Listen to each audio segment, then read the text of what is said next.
देखो ये क्वेश्चन कौन अच्छी one side of a rectangular field is 15 metre and one of its diagonal is 17 metre find the area of the field. तो प्रथम देखिए आम गोटे रेक्टांगुलर फील्ड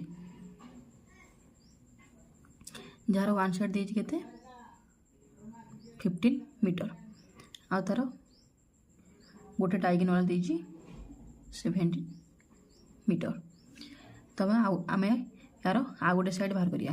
तो यहाँ हूँ आम रेक्टांगुलर गोटे आयत क्षेत्र में प्रत्येक कोण हूँ 90 डिग्री। तो ये कहार सूत्र पड़ो ना पिथागोरस सूत्र पड़ो।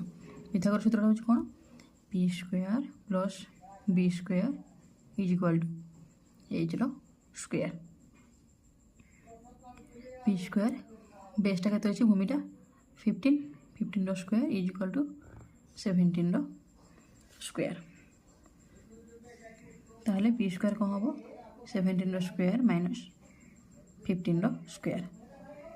तो पी इज इक्वाल टू 17 रो स्क्वायर हो 289 माइनस 225 रो रूट ओवर केते हो 64 root over is equal to 8 metre.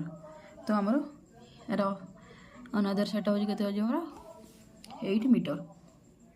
तो दुटा का आमर प्रस्थ सेम थाए ब्रेड्थ ये भी 8 हम आ लेंथ दैर्घ्य यहाँ भी 15 हम। तो हमको क्वेश्चन हमको कौन कही एरिया ऑफ द फील्ड बाहर करने कही। तो एरियाटा केते हम आमर एरिया इज इक्वाल टू सूत्र हूँ कौन लेंथ इंटू ब्रेड्थ दैर्घ्य गुणन प्रस्थ केते बाहर 15 इंटू 8 केते हम 120 स्क्वायर मीटर।